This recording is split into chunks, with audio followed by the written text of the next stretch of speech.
اور اگر راستے سے کبھی ہٹنے کی بھی کوشش کریں گے تو وہ پکڑ کے سیدھا کر دیتے ہیں. ہم نے اپنے بزرگوں کی دی ہوئی تربیت کے پیش نظر یہی سنا، بچے جو کچھ بھی کرنا ہے اپنے رب کی رضا کے لیے. بالکل. ان کو اللہ نے عرفان نصیب کیا تھا، اللہ تعالیٰ نے نعمتیں عطا کر دی تھی، اچھی سوچ کی. ہمیں بھی وہ پکڑ پکڑ کر سیدھے راستے پہ لگاتے رہے کہ تم اس راستے کو اختیار کرو. رہبر رہنما قوموں کے جو ہوتے ہیں، اداروں کے جو ہوتے ہیں، شخصیات کے لیے جو رہنما ہوتے ہیں، وہ در حقیقت انسان کو سیدھا راستہ نہیں بتاتے بلکہ اس کی منزل بھی بتا دیتے ہیں. میں سمجھتا ہوں کہ ہمیں بزرگوں نے جو رہنمائی کی، اللہ نے اس کے اوپر کرم کیا، یہ خدمت کا کام ہو رہا ہے، ہمارا اس میں کوئی کمال نہیں ہے. یہ جو اس تنظیم جو سماجی تنظیم ہے، اس کا آغاز کب کیا آپ نے؟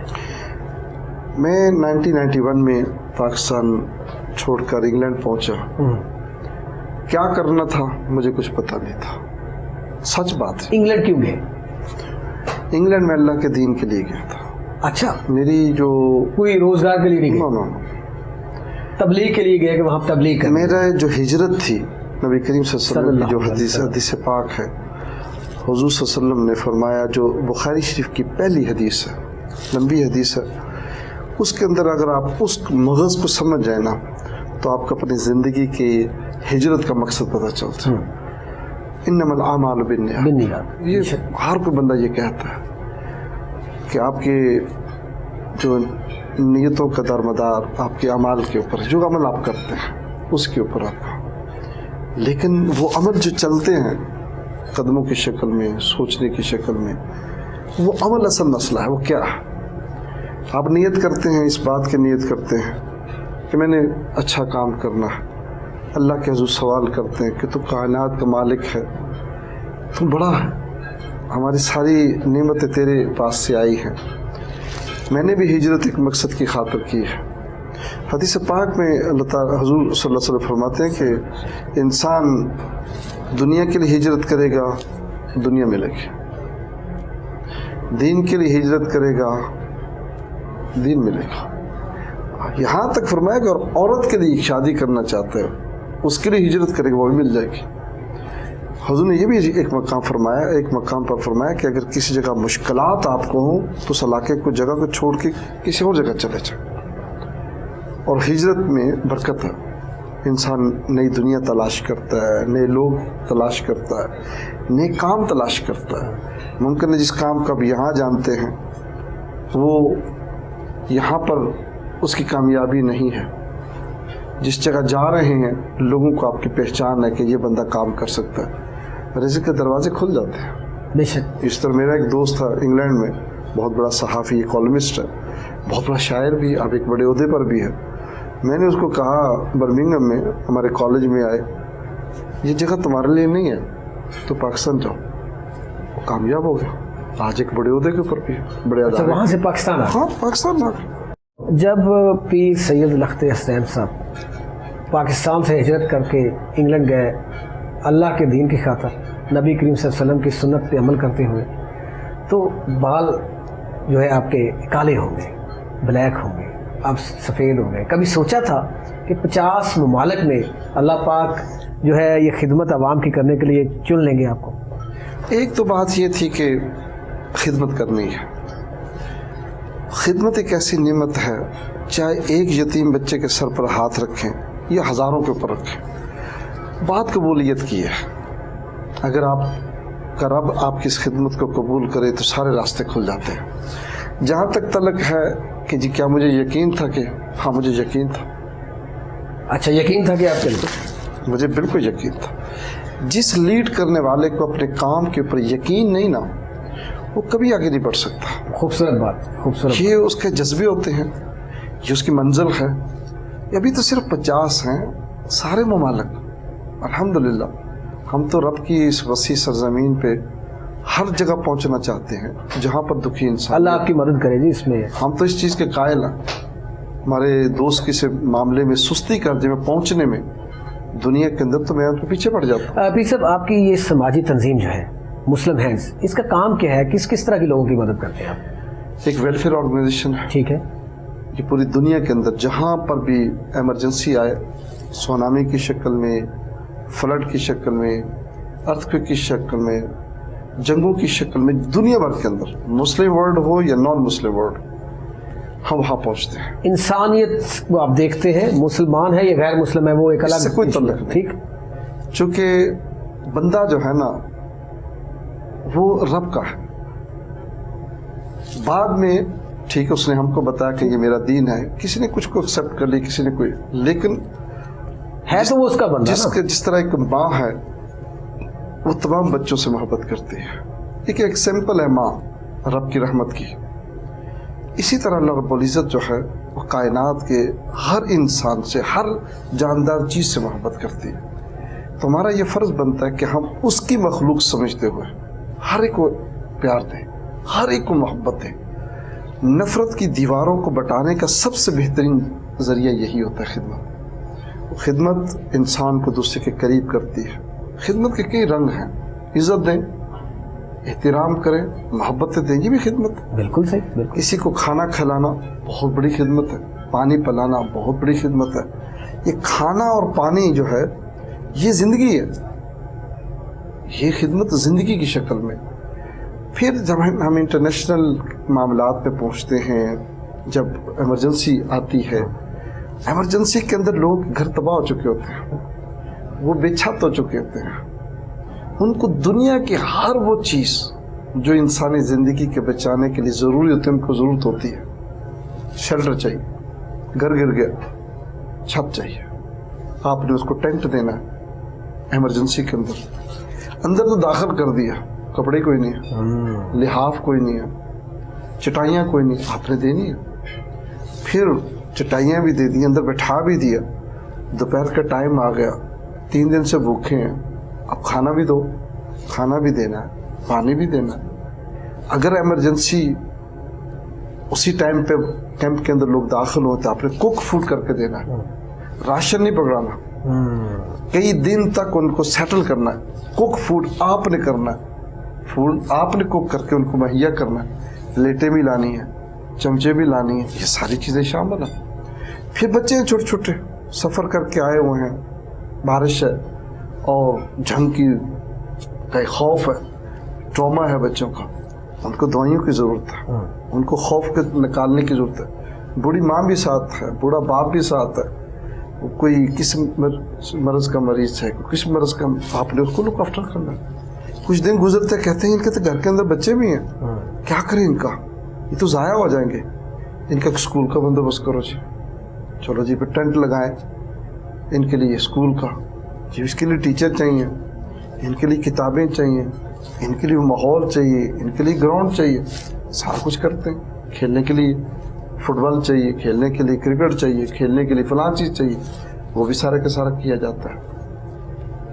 کہنے کا مقصد جو انسانی زندگی کی ضروریات گھر کے اندر ہیں وہ آپ نے اس ٹینٹ کے اندر اس کو دیں۔ میں آپ کو انٹرپٹ اس وجہ سے نہیں کر رہا کہ آپ جو ہے واضح میرے ناظرین کو دیکھیں نا کہ زندگی جو ہے جب ایک ضروریات زندگی آپ کی ہوتی ہے، جب ایک جنگ ہوتی ہے، قدرتی آفت آ جاتی ہے، کوئی بھی ایسا حادثہ ہو جاتا ہے تو اس کو گھر سے لے کے، ایک چھت سے لے کے، کھانا پینا، رہائش، ادویات، اسکول، تمام تر چیزیں جو ہیں وہ فراہم کرتے ہیں آپ، ضروریات جتنی بھی۔ اس کے بغیر آپ سمجھیں کہ آپ نے کچھ نہیں کیا، آپ نے اس کی کوئی مطلب اگر ایک چیز کر دی دوسرے کے لیے وہ بیچارہ پھرتا رہے گا، آپ مکمل اس کو لائف جو ہے اس کی ضروریات ہوتی ہیں، آپ نے اپنے فنڈز کو دیکھنا ہوتا ہے، میرے پاس کتنے ملین ڈالر ہیں، کتنے ملین پاؤنڈ ہیں، کتنے ملین روپیز ہیں۔ اچھا، یہ خوبصورت بات آپ نے کی، فنڈز کہاں سے جنریٹ کرتے ہیں آپ؟ فنڈز بھی اللہ کے پاس ہیں۔ دیکھیں نا 50 ممالک میں، یہ کیا ٹرسٹی ہوتے ہیں آپ کے، کیا ہمارا بورڈ ہے ٹھیک ہے، UK کے اندر، اور الحمدللہ اس بورڈ جو ہے وہ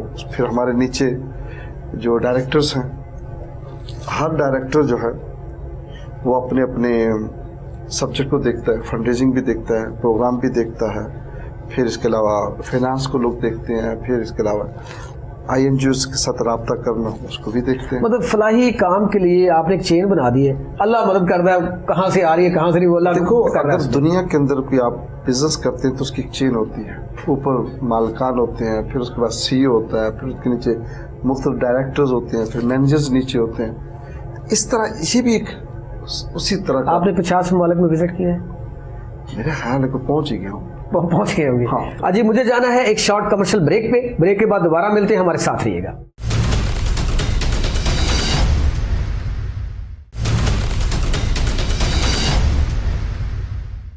ویلکم بیک ناظرین, ہمارے ساتھ موجود ہیں پیر سید لخت حسنین, چیئرمین و بانی مسلم ہینڈز.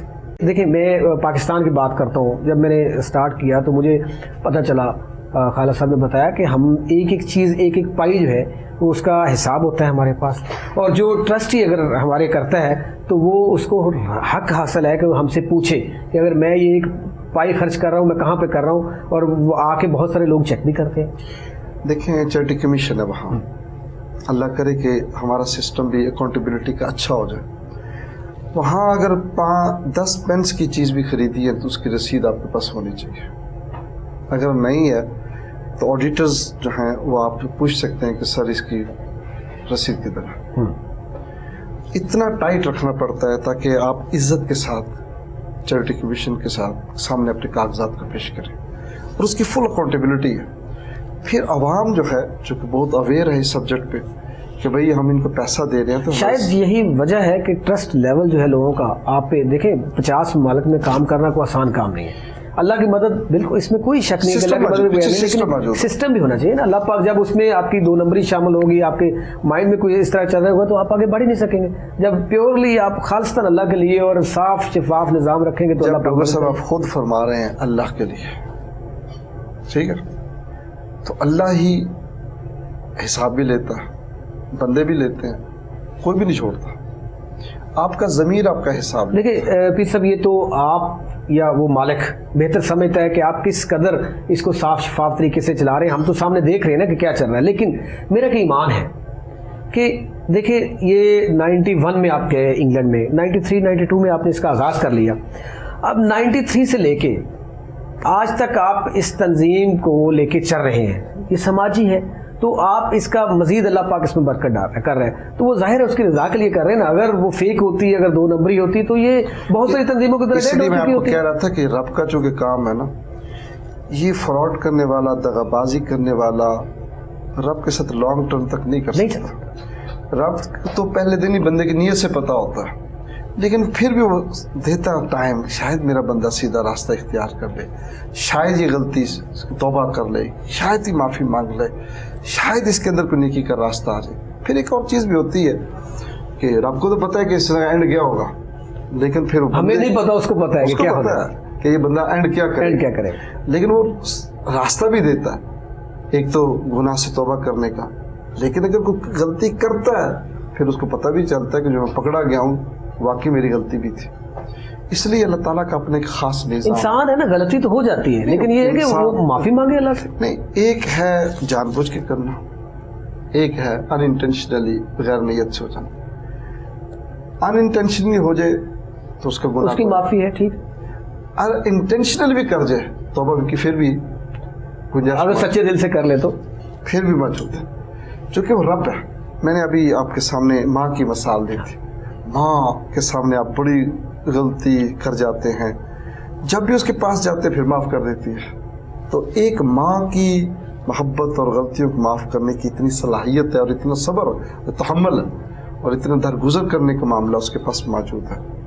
تو آپ کا پاس کیا؟ اچھا پیر صاحب, ایک سوال ذہن میں گردش کر رہا ہے کہ خدمت کے اور بھی بہت سارے طریقے تھے, اور بھی اس طرح سماجی تنظیمیں کام کر رہی ہیں, لیکن یہ ذہن میں کیوں آیا کہ قدرتی آفت جب ہوتی ہے, جنگ ہوتی ہے, وہاں پہ یہ چیزیں فراہم کرنی ہے, اس میں پانی دینا ہے, خوراک دینی ہے, دوائیات دینی ہے, کپڑے دینے ہیں, شیلٹر ہوم دینے ہیں, وہاں پہ اسکول دینے ہیں, یہ کیسے ذہن میں آیا؟ جب میں انگلینڈ گیا نا تو میں نے ریسرچ شروع کی, بھائی وہاں کی نیڈ کیا ہے.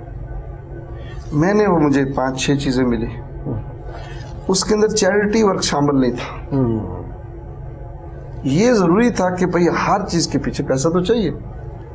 یہ راستہ اللہ تعالیٰ نے مجھے عطا کیا تھا کہ بھئی یہ کرو گے تو پھر پیسہ تمہارے پاس آئے گا, اس سے تم خدمت کرو گے. پھر رب کو علم ہے نا, آپ اس طرح کے اپنے آفس کے اندر سینئر کے پاس جاتے ہیں, سر میں آپ کی خدمت میں حاضر ہوں, میرے لائق حکم و تو ارشاد فرمائے. تو آپ کو صلاحیتوں کو دیکھتا ہے کہ یہ کس سبجیکٹ کے اندر کامیاب ہو سکتا ہے, آپ سے انٹرویو لیتا ہے, آپ کے معاملات پوچھتا ہے, آپ کے ایکسپیرینس پوچھتا ہے. پھر وہ ذہین ترین جو آپ کا سی او ہے، ڈائریکٹر ہے، مینیجر ہے، وہ آپ کو ایک جگہ ایڈجسٹ کر دیتا ہے. تو ایک ذہین ترین جو ڈائریکٹر ہے وہ ایک فیصلہ کرنے کی صلاحیت رکھتا ہے. تو آپ کو بھی تو ہماری نیتوں کا علم ہے نا، وہ بھی فیصلہ ہمارے متعلق کرتا ہے کہ کس نے کہاں ایڈجسٹ ہونا. میرے کہنے کا مقصد یہ ہے کہ ہمارا یہ کام ہے کہ ہم اپنے رب کے سامنے، جو مالک ہے ہمارا، خالق ہے، جو ہر چیز کو خود سمجھتا ہے، ہم اس کے سامنے اپنی چیز کو رکھتے ہیں، فیصلہ کرتا ہے کہ میں نے کہاں ایڈجسٹ کرنا ہے. بالکل یہ اس کا مسئلہ ہے. بالکل. تو پھر جب وہ فیصلہ کرتا ہے نا تو سارے راستے بھی کھولتا ہے. بے شک. وہ اس کا علم بھی عطا کرتا ہے، اس کی مہربانیوں سے بھی نوازتا ہے.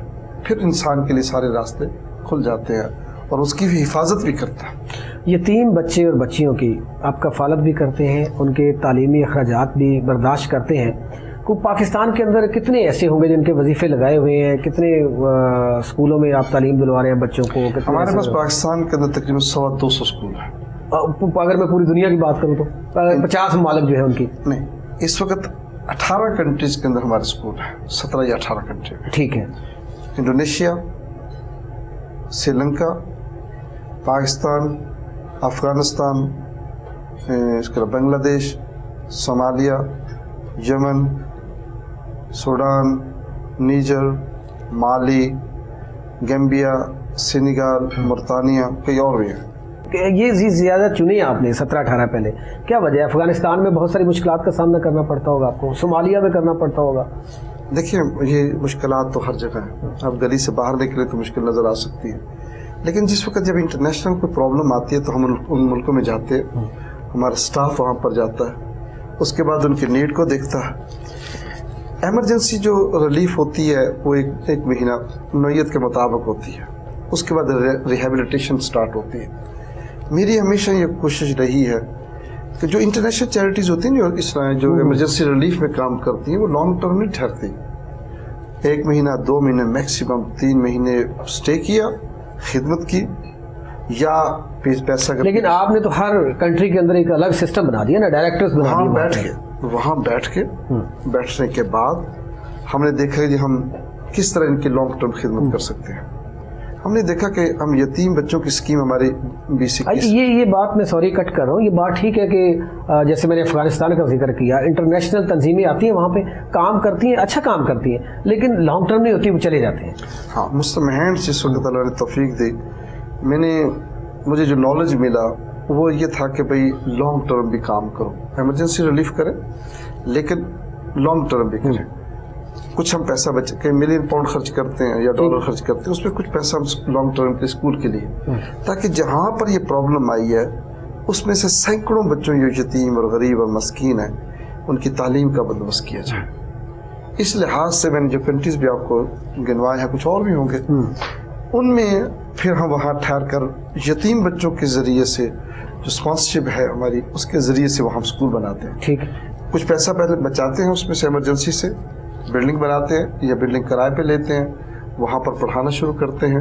ہماری آرفن اسپانسرشپ اسکیم جو ہے وہ پیسہ ریز کرتی ہے 1 to 1 اور ڈونر کے ساتھ. لیکن اسکول چلانا آسان کام نہیں ہے، وہاں پہ سیلریاں بھی ہوتی ہیں، وہاں پہ ساری چیزیں، اس کو مینج لانگ ٹرم کے لیے کرتے ہیں، شارٹ ٹرم ہوتا ہے؟ لانگ ٹرم کے لیے، سب لانگ ٹرم کے لیے. آپ کے پروجیکٹس جتنے بھی ہیں لانگ ٹرم کے لیے؟ نہیں، تمام پروجیکٹس لانگ ٹرم نہیں. اب یہ دیکھیں نا، اب کہیں قدرتی آفت آ گئی، وہ تو لانگ ٹرم کے لیے نہیں ہے نا، وہ تو وقتی جو ہے اس کو ریلیف کر دینا ہے ان کو.